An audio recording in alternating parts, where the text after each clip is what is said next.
My son has this kind of a gag reflex. He farted one time and he smelled his own fart and threw up. I was just like, what is going on? This is nuts.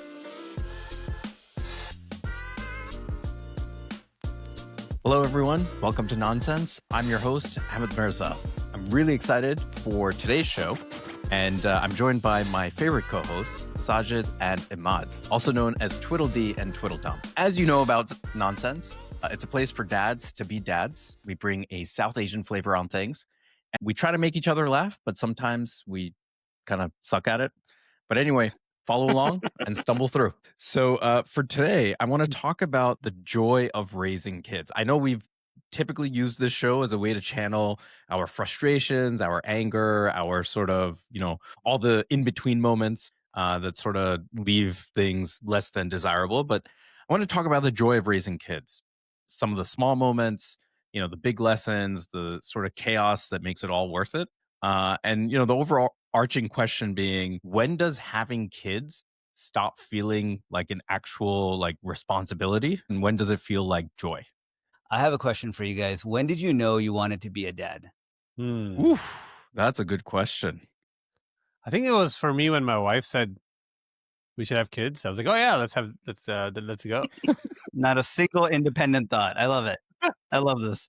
But it's a good question though. Like, I do feel like, I don't know, we're both of you on the same page with your spouses when you were deciding, because Zarisha and I both started off with, we don't want to have kids. And then, Wow. Yeah. And one day that changed. changed. Is that like she saw you and she's like, I don't think this is going to happen? Just asking. I don't know if she'll want me to tell this story. So, but I'll share it anyway. That's always a good way. That's always a good reason to jump into a story. Too late now. Sorry. My wife's not going to like this. I think I'll go ahead. She's about to, I think it's on her 30th birthday, come home and she's just crying, like bawling her eyes out. Like, what's going on? And she was like, I think it's time we need to have kids. And that's how we decided to have kids. Wow. Wow. And we were married like 7 years. Oh, wow. Okay. Yeah, like I think that's a decent amount of time. Yeah. Before we decide to have kids. But once we decided, it was like, all right, let's do this. It was great. We were ready, I feel like. How about you guys? I want to hear more about you guys. Yeah. So for me, I mean, there's a decision of having kids with, your wife, but like the desire to be a father, I think for me was always a part of my life. Part of that reason is my brother, he's 14 years older than me, and he plays a pretty big role in my life. So when I was 13, I became an uncle, a chacha. So pretty young, like a real chacha, right? Like not cousin's kid, my brother's kid. Right. And I think I, from that age, knew that this is something I want in my life. Wow. It was kind of always in the back of my mind. Yeah. Usually it's the opposite. Like, every time I would hang out with my friends who had kids, like, we would delay our decision by a year or two. We're like, all right, we got to do this. We can't do this. Yeah. Yeah. Well, it's different because I wasn't like 25 or 30 hanging out with, a parent. I was like 13, 14, 15, seeing this happen. And then, by the time I got into my 20s, it was already really a part of my identity and what I wanted, I guess, in life. So, I was excited about having kids for forever. Yeah. Yeah. What about you, Emma? Did you know you're going to be a dad from, young age? I think so. I can't pinpoint specifically a specific point in time, but I knew, I was always going to be a dad. I think when my wife and I first met, it was always there was no point in time where we said, oh, we don't want kids. How long did you all wait before having kids? We waited a while. Yeah. Our plan was 3 years after we got married to have children, and on our 3rd year anniversary trip, we found out that we're gonna have a baby. It was our last hurrah. We're gonna take one big trip we went to France. Yeah, we found out there, kind of messed up the trip. We were in Chamonix. You guys know what Chamonix is? Like a really good place to go snowboarding. And I was like, so we're all the way out here. I know you're pretty pregnant. She just found out. So I know you're pregnant. Yeah, how can you go on a ski trip? Couldn't. Yeah. So I went. We actually canceled a ski trip that we had coming up. But we after were we found already out. we found out in France that we are pregnant. Sajid. Bonjour, Sajid. Okay, so Worst French accent. Not even the worst. an The accent. worst. Just No, just sounds. a hate crime. It was a hate crime. That's what it was. How dare you? I don't commit hate crimes. I'm Muslim. We get Oh, hate. right. Oh, We right. hate crime. We The get hate hate. crimes directed towards us. Yeah. Yes, Don't hate your very crime. clear. Crime your hate. You know, Crime your whatever. hate. Look at So you. wait, so 3 years for you. How about you, Emad? We waited 6 years. 6 years. Yeah, So it was like, like there's got to be a 5. time. Yeah. So yeah, it was Yeah, pretty it's a much good amount 6 of time years. too. So So there's got to be a time, five, at seven least months apart. yours, maybe you can relate, where the parents start questioning what's going on. Oh, all the time. That was We like had day Yeah. 2 after we got married. oh Everybody was questioning. I was wondering. I was like, Like, a few months passed by and whatnot, and then like I think my mom jokingly like said something like, "Oh yeah, you should think in about front of having your kids or wife. something." I'm pretty sure it was in front of my wife. I'm Oh, 100% sure in front of my wife, and we just like yikes. we just like looked at each other, we smiled and nodded, and that was it, right?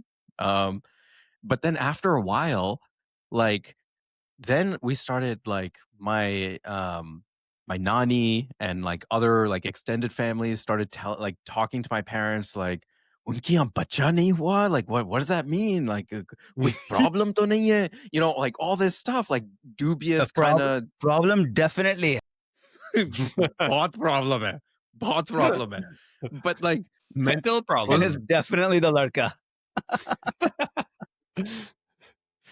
um but like it was crazy, and then after a while, Yeah. my mom would, always ask us and stuff. And then we just said, look, we're like focused on other things. Like we're traveling, we're doing like couple stuff, we're doing like weekend trips. Yeah. We're focused on our careers. So eventually I think she got it. And she would push back to the rest of the family. But it was at one point, I do remember it was very awkward and very contentious. Yeah. And people were just like all eyes on us. Mm-hmm.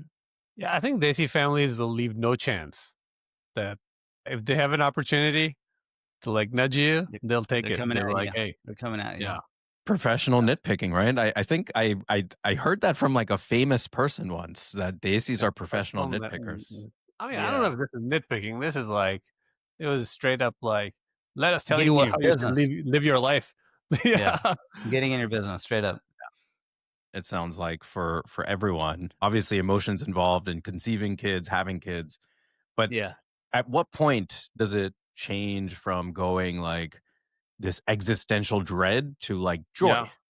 Or does it not change? Dread. I'm Who waiting. said I'm anything waiting for about that. dread? I don't. Well, just like the burden of responsibility. Like, hey, you have this little being you're responsible for. I think that's that is like not a burden, but it's a responsibility that's placed on you, and you got to think about it all the time. Well, I mean, you have a lot of kids you don't think about, so I mean, maybe I just different don't for think you. about it. I'm like, they're gonna raise themselves. They're out there somewhere Yeah, in my backyard. No, I think I don't think the dread. I don't know if I can relate to dread, but the concerns of having to support an entire family definitely weigh on, I think, everyone, but especially as the dads and providers and all that stuff. But for me, that came later. I think initially it was just all like euphoric and like when my life, I feel like, kind of started in many ways. So very, very exciting, very happy. Like, I don't, do you guys remember those first few hours are just like Is that when it hit you? indescribable. For me, like the first moment was like actually being in that ultrasound room. no, And that's like the moment you're like, whoa, Yeah. there's a human there. Like, that's Yeah. crazy. Yeah, that Yeah. was wild. Right? yeah, It's a wild moment, I think, where you're like, yeah. are you serious? This little thing is going to grow into a human? Like, it's just a Yeah. strange emotional And I'm moment. sure every OB does this, but ours was like writing little messages on the ultrasound from Oh as if wow. it's from the Oh baby to yeah, us.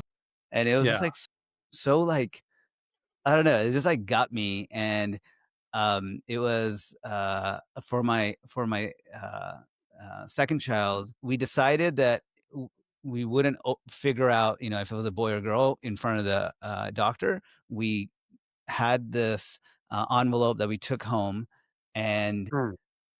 I remember we opened it up on our porch, like on the steps. We were sitting out there. I opened it, and so in my family, we have a lot of boys. My brother Mhm. has two boys.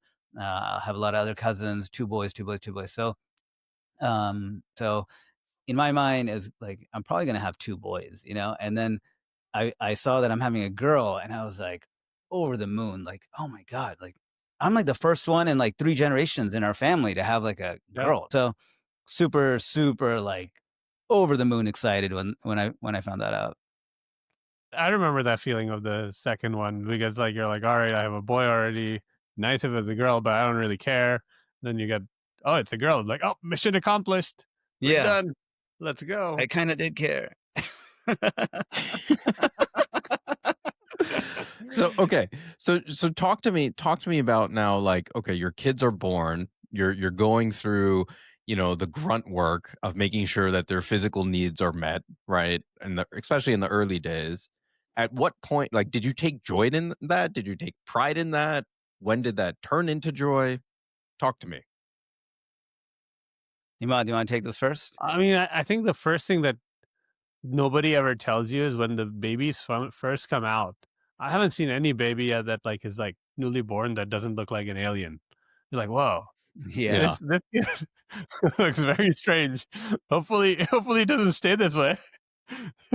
Well, I think I read this somewhere where most other like animals in Mammals. the Yeah. mammals in the animal kingdom have 4 trimesters to have the baby. So Oh. basically, humans are the only one where the gestation internally is for 9 months, so 3 trimesters, and then technically the first 3 months outside the womb is like the fourth trimester. Hmm. Yeah. Okay. That's another great piece of science from, you know, The non-doctor, the yeah, non-doctor. marketing major from a party school over here. No, But but okay, that's going yeah, to your question, I saw my brother really a hands-on dad. So, it's like, who are the models in your life? And he certainly was one of them. Some of my other older cousins, I saw that too. Some of my older friends. And day one, I knew I wanted to be that type of a dad. Like, I tried to be involved in everything. Obviously, in that first year, like the dad is relatively useless, but you can make yourself in your case, useful. you've been perpetually 11 useless. years. 11. My oldest is 11 years old. They just actually got me a T-shirt. Useless. It is what it is. Um, but like y- I kind of don't agree with that argument that the first year, like the dad can't do anything. It's like, What are you yeah, talking you about? can't you You can't can do a lot. breastfeed, but you can do so much, like to be Yeah. involved and help out and like be a part of the child's experience. And Yeah. Not that I I, s- say I was, but like you can. yeah, I think the can is different for the sure. potential is there. The So, potential is there. and you guys know this first few weeks, actually months, is a sleep deprivation. And Yeah. like when I think back on that, that is such a wild time. It's like a boot camp for parenting all of a sudden, Totally. Totally. because you just like you just don't know, like, night from day, and everything's Yeah. just crazy. And then, if you're on your second, or in my case, your third one, like you have the older ones you're taking care of. And is this like And if you have to go to weird? work in addition to all that, like I'm like, You Just got forget it. work. Yeah, you got other responsibilities. But one thing I truly believe in is the best things in life take a lot of hard work. When you're a dad, it's super hard, but it's also quite literally, I think, the most rewarding thing that I've experienced, as a yeah. human. At that moment, your spouse has just gone through this like massive physical trauma that their body has like undergone. They're having to go through insane sleep deprivation, especially if they're going Totally. through the breastfeeding. The 2 hour cycle is nuts. And in that moment, like if it just feels like this is the edge. There, I was like, oh, this is It's boot rough. camp. It's literally Totally, boot camp for totally. parenting. And that's where I think you have to figure out. And we don't have a village in the You're US the right. way that No. we might in other places. Yeah. Definitely I not. do again feel really supported by a lot of people in our community and my in-laws and my parents and other family members, but still, like, you're Yeah. up 1 a.m., 2 a.m., 4 a.m., Totally. like, and then the whole thing in the day. It's just a part of it. Feeding the baby, burping the baby. Every time you try to burp, there's like a throw up that you have to clean up Yeah. afterwards. It's just nuts. Did you guys ever get shit on? Huh? Look, I've Did been you guys ever get shat shit on? on. I've been Yeah. shat No, on. not I've at been work. peed. Not at work, or not at Oh, that special real club you deal. go to on Wednesday Like, nights. I'm talking about like when you're changing diapers.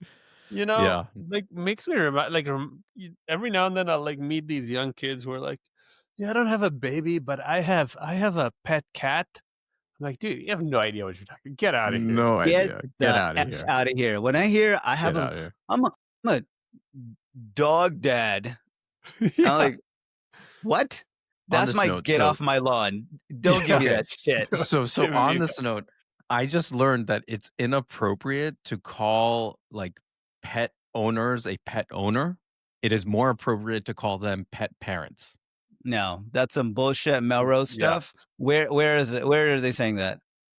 They're saying that that's like because like you can't own an animal and Look, you're cancel me a if you want. parent to it. I think that Yeah. But that's what I've heard. there is no That's what I've heard. comparison. That is No, like I'm cat or a I'm dog the will listen messenger. to you. I'm Right, the right. messenger. I know. I'm just speaking to those folks who might be listening, who might think that parenting has something to do with pet ownership. Dude, Well, this A lot of cat this people out podcast is there. for dads, please. So just real dads, not pet dads. That's crazy. Did I? Okay, so I just quickly back on your little thing. So I've been peed on, I've been shat on. I have no issues cleaning up that, right? And even back when my son was, in diapers and stuff. Yeah. The one thing, for the love of God, that I Here we can go. never do is throw up. Throw up and vomit, I cannot deal with. Weak. I will. That's like That was a daily. that's the main deal. Like that's like 80% of like dadding. No, I will like throw out the child. Like, have you Do you seen have that meme? Have you seen that meme where like the lady's throwing the child? That's me. Why is it? Is it because you have a gag reflex? I have a gag reflex, severe gag reflex, and oh my You're God, personally weak. personally weak. My son I has this have- kind of it a is gag reflex. Awful. He farted one time and he smells his own fart and threw up. I was just like, what is going on? This is nuts. This thing's coming.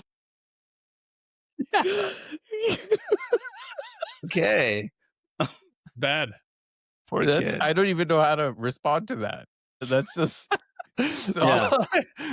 I literally remember this moment where he just like starts yelling poop, poop, and just throws up. Like, what's going on? But like, long way of saying, like, those moments where you're doing the grunt work is where a lot of joy takes place, right? Like there is like something There is humbling joy in that. and joyful. I don't remember a lot of joy. I remember bits and pieces maybe, but I don't Bits and know if pieces there's from the vomit. Yeah. the wife does the feeding. Then it's like, oh, can you burp the baby? No, I can't. I have a gag reflex. Can you take care of it?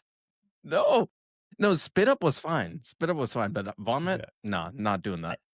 So my general theory is that you go from physical exhaustion at the early ages of your children to mental exhaustion as they get older. So I think this in is the like early not days, this is like not a theory. That you're not like some sort of like, oh my God, like mind magician here. This Like is from me. This is only me. This is like I established. I wrote a research paper on this. You want me to cite it? Yeah. Okay.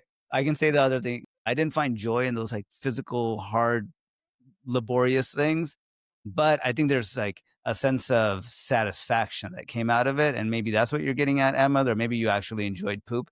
But being a part of it, I think, really like creates that bond, that connectivity. You feel something. And then in the middle of those moments, something really sweet or cute will happen, right? When they're little, they'll coo and they'll, just melt your heart. As they get older, they might say something. That's one thing that I think nobody tells parents, that no matter what, kids know they're like the best reinforcement learning algorithm. They know how to like earn their spot in your heart and in your life, like immediately. They figure that out.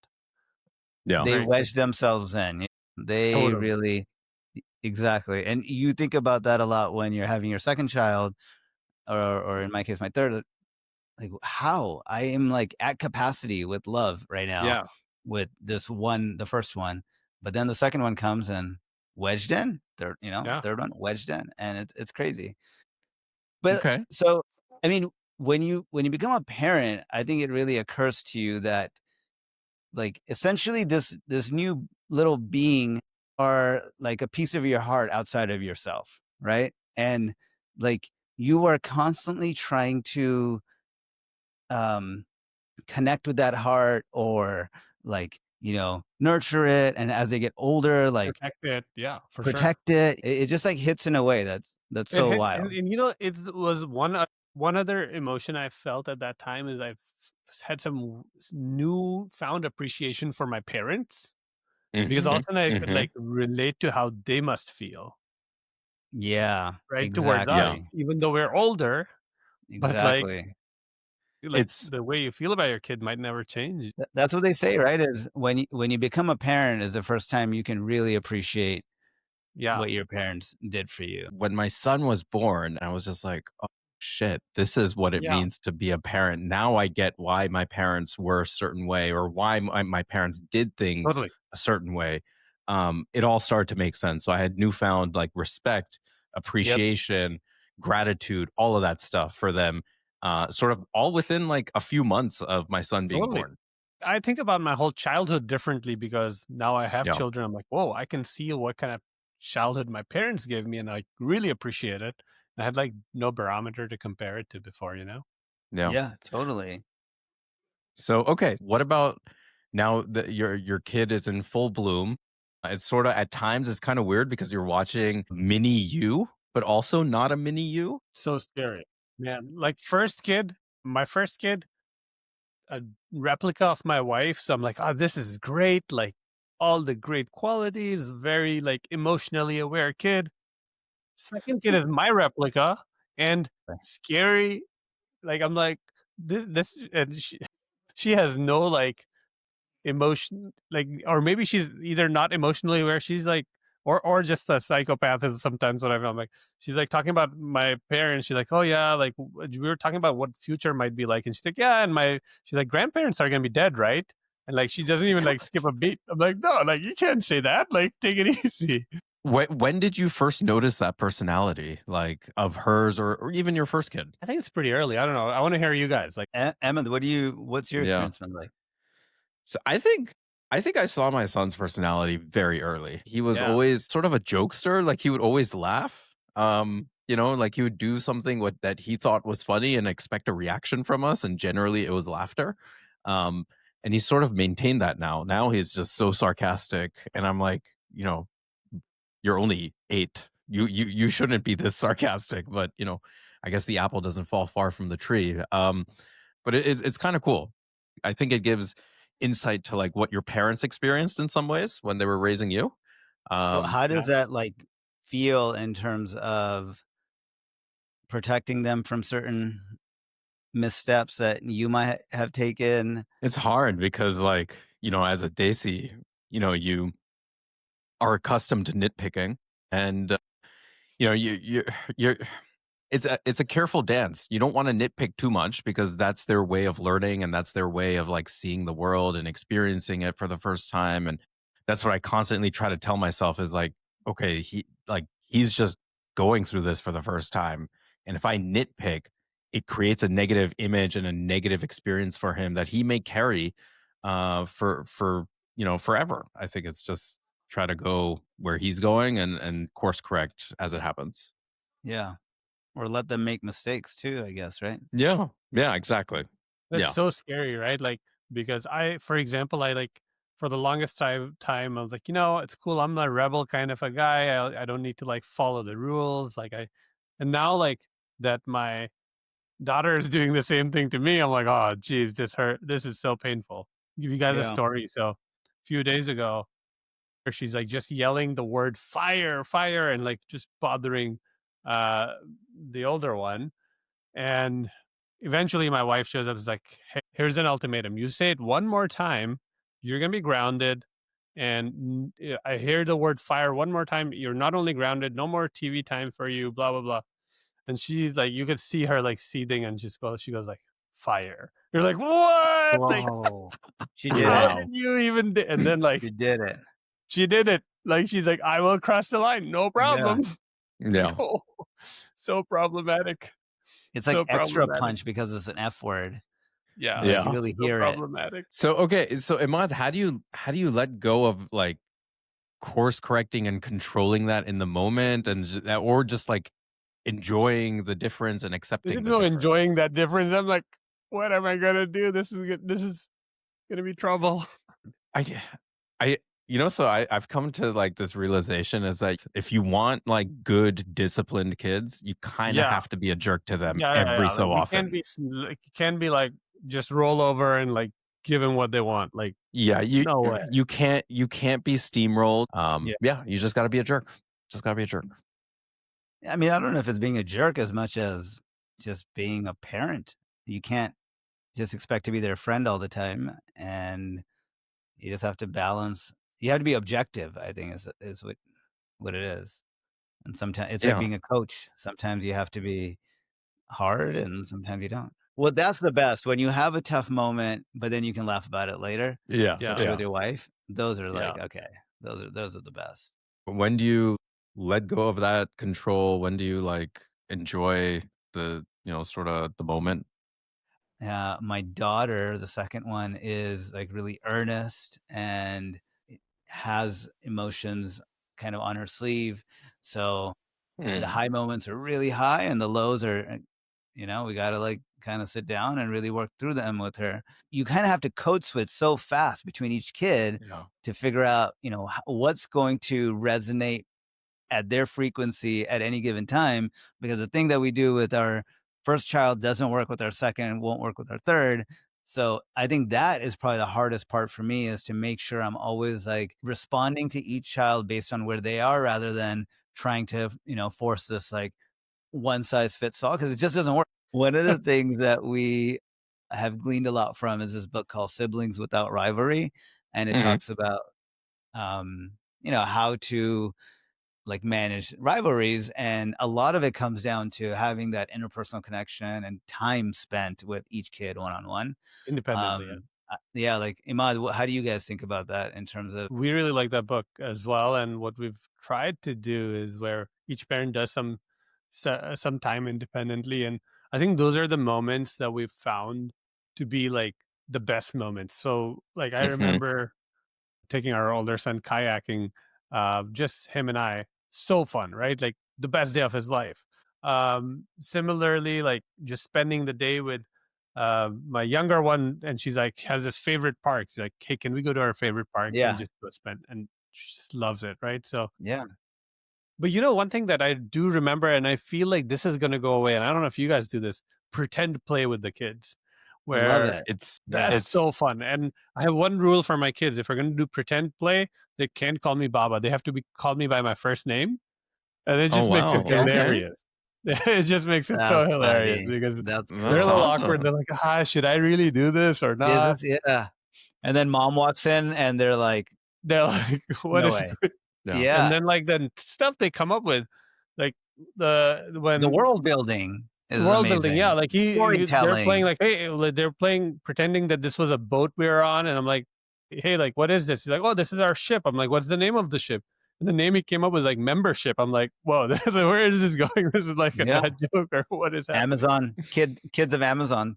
I'm with you, man. The whole imagination and that world building, the storytelling, the So cool. creative, like taking something so obscure and turning it into something so dynamic.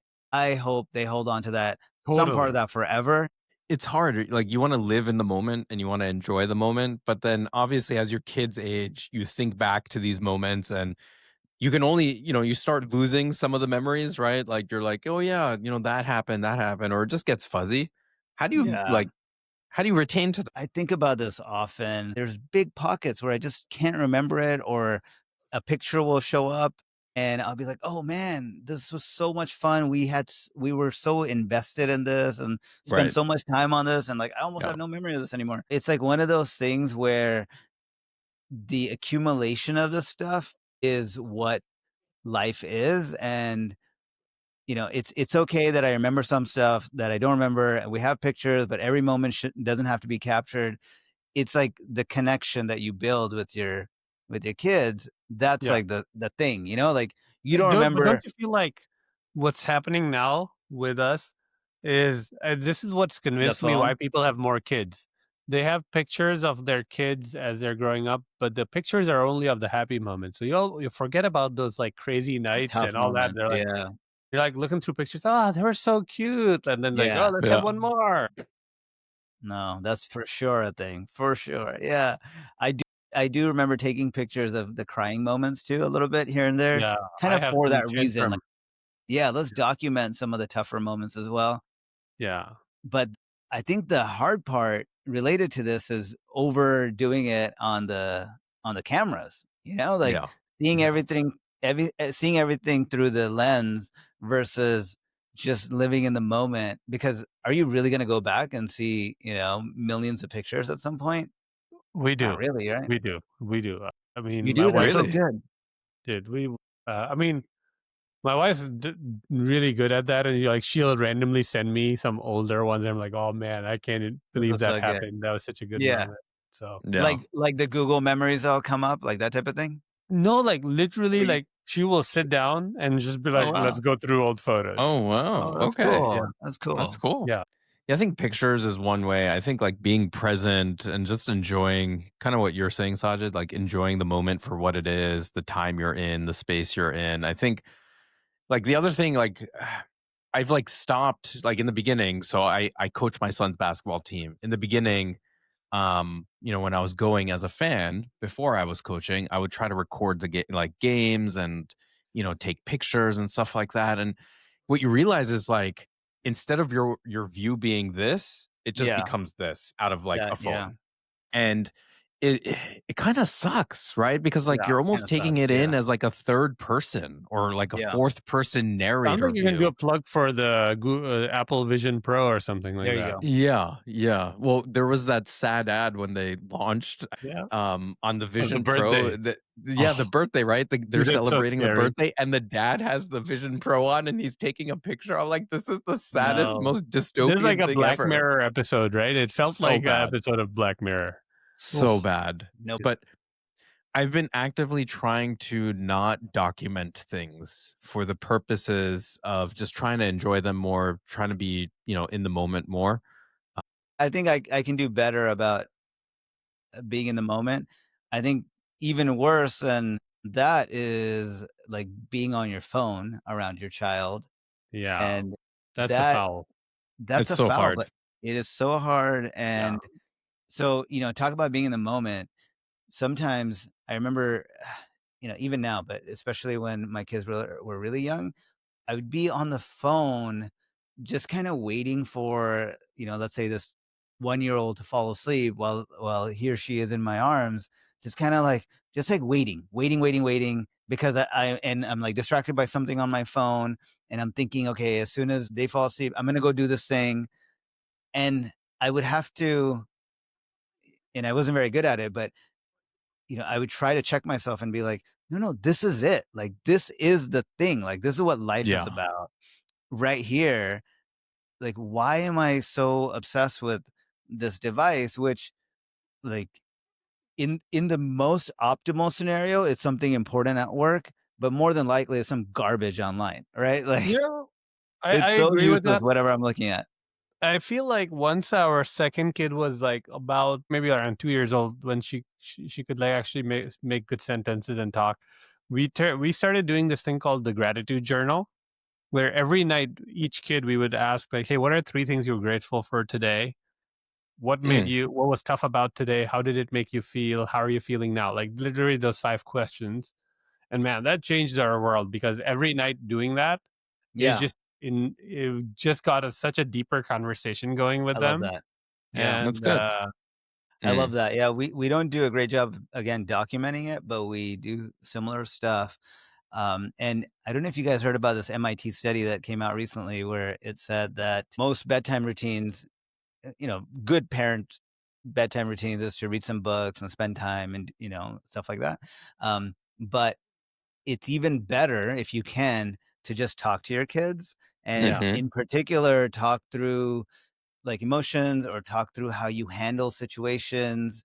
For example, I got really upset that somebody cut me off on the road the other day, but then I took a deep breath and I handled it, and I managed my emotions, something like that. And that has such a huge impact, positive impact on your child and Yeah. child social emotional development and other things like that.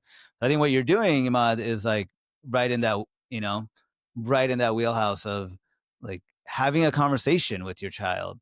The books are great too. I think I love story time at the end of the day Yeah. with my kids, but at night they're really decompressing, and right before Totally. bed they like Yeah. want to talk and they want to share. Even if they're Yeah. quiet earlier in the day. What are your moments where as a parent, where you're like, oh, somebody might call the child protective services if they found out I was doing this? I don't know what picture you were looking at to find this I, story. I'm a There's I, little worried. there have been no moments where you're like, oh man, this maybe I went too far. I need to. Do you want us to get canceled? Like, I'm trying to I just maintain a want to. household I and a mean, there's got livelihood. to be something that like is at the Bro, edge, right? Like mine is like one of my vices is having flaming hot Cheetos. Like I'm a sucker for those, and those things are the worst. Like they're like terrible for you in every possible way. And flaming hot, like obviously it's too spicy. And my son, who was like 5 at the time, I'm like, hey dude, you should try one of these. I not only gave him one, as he's crying, he's like, "This hurts." I'm like, you should have more. The more you have, it feels better." And he's just like, "It's not feeling better." He just keeps having it. Okay. So okay, that's a funny story. There's we were vacationing, I think in Mexico somewhere, and our little guy was probably around 5, 6 years old. So at this restaurant, they brought out some hot sauce, like it was really spicy habanero, like some special hot sauce, How and hot can it be? he took a full spoonful. And what's hilarious is in the moment, he picked up the camera and he started recording himself. He's like, I just had some hot sauce. It was really spicy. And I'm like, ah, it's I have favorited that video. It is at the top of my favorites. And every now and then I watch it. It is amazing. It is just absolutely pure joy. but Emma, I want to come back to your bedtime routine because I Yeah. derailed it. What we were doing a while back was we'd make up stories, but the way we Mm. would, instead of me telling the full stories, I would say a sentence and then he would have to build on that sentence. And then Mm. and we'd Those go are back fun. and forth. Yeah. And it was just, it's just like a fun way to build a bond and you can see how their imagination works. And the story is absolute like garbage. It is hot garbage, but it's hilarious. I think the imaginary stories are the funnest. Like, I mean, we have this story that we've built by all of us where it's like about a monkey named Matero who lives in the jungles of Indonesia. Like, this story would never work. Yeah. Dude, you love always it. end up there. You Wayne Indonesia? Podjato, I've never Indonesia, been. Bali, Oh, like Bali. Oh, yeah, that's right. I Yeah, didn't the realize that. jungles, somewhere in the jungle. somewhere. Yeah, it's subconscious. I Yeah. don't know. This was good. I think a lot of times as dads in particular, we don't take the time to share our emotions. I think a lot of times it's just frustrations, it's rants, it's rages. I do think it's a really important part of male psychology to open up and to share these joyful moments with friends, with family. So, really good work. Thanks for helping me go down memory lane and recall some stuff that was hidden for a while. Yeah. It's like our main gig. You gotta Yeah. love it. Well, once again, thanks for joining me on this lovely episode. To all of our followers, thanks so much for listening in, tuning in. As always, you can find us at Nonsense Show on YouTube and Instagram. Please rate, follow, and subscribe. It really helps the algorithm. It's helping our momentum. And also write to us, nonsenseshow@gmail.com. We want to hear from you. We want to talk about it, whatever you have. Until next time, Nonsensers. See you later. Bye. Adios.